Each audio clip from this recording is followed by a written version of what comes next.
A pilot in pajamas, a cocksure government, and an ill-timed headline. Pearl Harbor was an impossible target until it wasn't. The loss of life at Pearl Harbor was absolutely devastating, but perhaps the most distressing part of the whole thing is that Pearl Harbor shouldn't have happened in the first place. The lead-up to the attack is packed with bizarre coincidences and straight-up luck, and it all starts with the person who masterminded the whole thing. He didn't actually want to attack Hawaii. According to the New York Times, Admiral Isoroku Yamamoto felt there was no way Japan could win a war against the United States. Yes, he came up with the plan to launch a sneak attack on Pearl Harbor, but he said it was, quote, conceived in desperation. Yamamoto had lived in the US for years, even attending Harvard. He desperately tried to stop his government from making an alliance with Nazi Germany. In Japan, he was seen as a stooge of America, to the point that some people wanted to assassinate him. When given the job of planning an attack on the US, he lamented that he'd been assigned the mission diametrically opposed to his personal beliefs. But he ultimately did what he was told. The Pearl Harbor Visitors Bureau says there were others who were against the attack. Admiral Osami Nagano, chief of the Naval General Staff, also opposed the raid, but he presented the plan to Emperor Hirohito, who approved it. The Japanese press is taking a seemingly bold attitude toward the United States today. Still, people even tried to get the emperor to change his mind, including his own brother, Prince Takamatsu, and the Lord Keeper of the Privy Seal of Japan, one of his closest advisors. Just weeks before the attack, Yamamoto was still hoping it wouldn't happen, saying he wished the emperor would decide against war since Japan had little chance of success. In 1941, neither the US nor Japan actually wanted to go to war with each other. Yet, plans were definitely being put in place on both sides, and an eventual conflict had become pretty inevitable, but it was to the advantage of both countries to put it off a bit longer.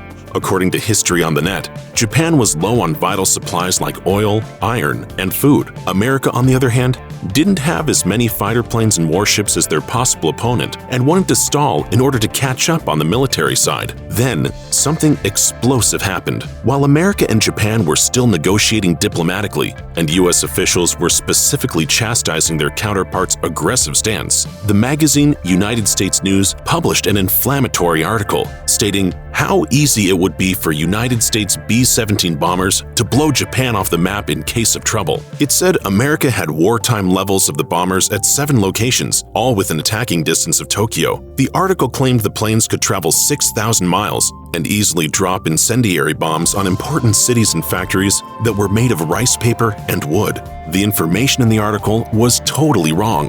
B-17s didn't have that kind of range for one thing, but the Japanese didn't know that. The article almost certainly made it to Asia, and just 5 weeks later, the Japanese attacked Pearl Harbor. It's more than possible United States News thoughtlessly jump-started Japanese plans before America was ready.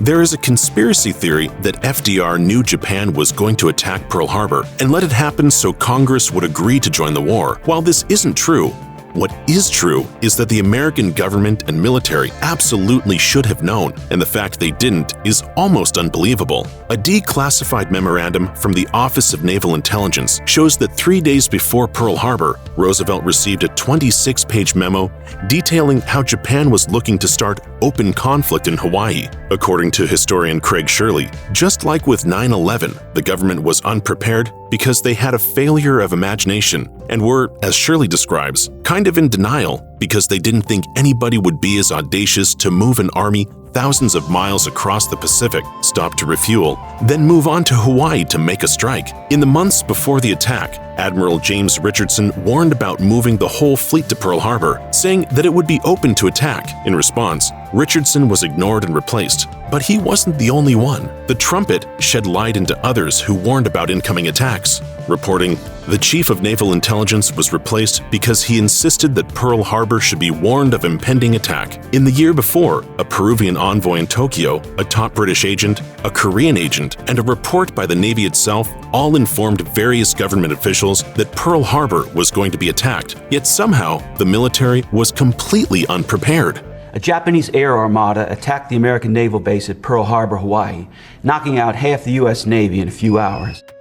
To be fair to the American government and military, there was a good reason they didn't think Japan would attack Pearl Harbor. It should have been impossible. According to the U.S. Naval Institute, Yes, the US did things wrong, but more important and often overlooked were all the things that had to go right for the Japanese. Apparently, as the US Naval Institute reports it, without the detailed planning and nearly flawless execution of the preliminaries, the attack would have never succeeded.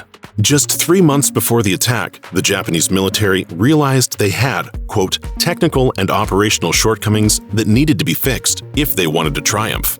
Japan knew the US was monitoring their ships' radio messages, so they had to devise a way to hide their plans, including using a special cipher. Had America cracked it, they might have learned about the attack. On the other hand, Japan needed to keep getting and correctly deciphering intelligence from US radio messages, especially those from Pearl Harbor, and information about the attack had to be contained, specifically not getting to the ears of any foreigners. This was all on top of the need for good weather and American mistakes to happen. Yet it all played out according to plan. Everything the Japanese did came together. Luck was with them, and America screwed up enough to make an audacious sneak attack come together almost perfectly. The date of the Pearl Harbor attack was planned very carefully, even down to a specific day of the week, Sunday.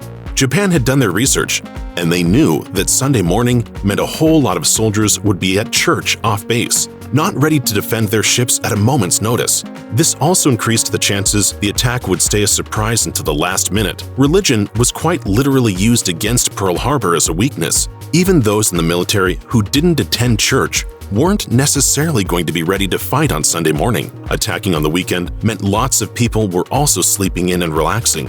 This is especially evident when you look at one of the 4 pilots who managed to get a plane in the air to defend Pearl Harbor. Lieutenant Phil Rasmussen was still asleep when the attack started at 7:55 a.m. Extremely groggy, he got out of bed, grabbed a pistol, hopped into an outdated plane that hadn't been damaged yet, and shot down a Japanese fighter before being forced to land, all while still in his pajamas.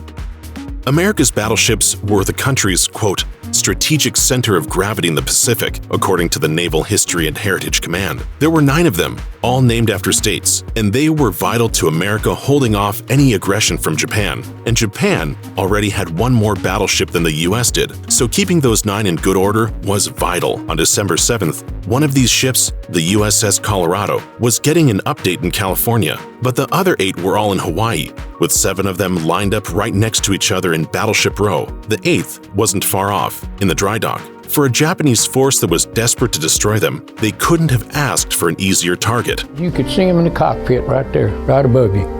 You could see them when they're smiling at you. The battleships were sitting ducks. 24 torpedo planes attacked the boats, with 21 out of 29 warheads hitting their marks. The majority of people killed at Pearl Harbor died when the Japanese bombers sank the Arizona, which the official Visitors Bureau says was one of the first ships to get taken out. The Oklahoma also sank. The National Park Service says a 10th demilitarized battleship, the USS Utah, which was on the other side of the island, went down as well. None of them could be salvaged.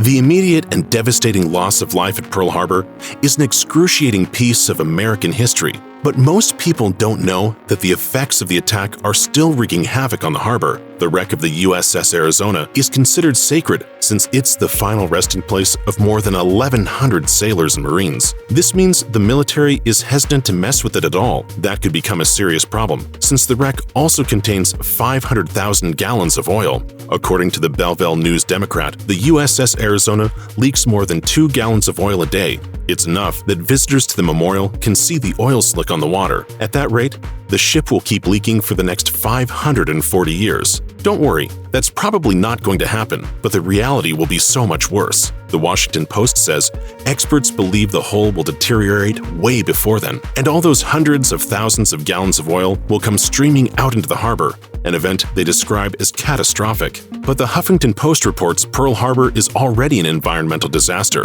In 1992, it was added to the Environmental Protection Agency's National Priority List of hazardous waste sites. By 1998, the health department had to start warning people that eating fish or shellfish caught in the harbor was a very bad idea. There are over 700 documented areas of contamination, many of which date back to World War II. Over the years, 5 million gallons of fuel spilled into Pearl Harbor, making it half the size of the infamous Exxon Valdez spill. The resulting oil plume is the size of 15 football fields.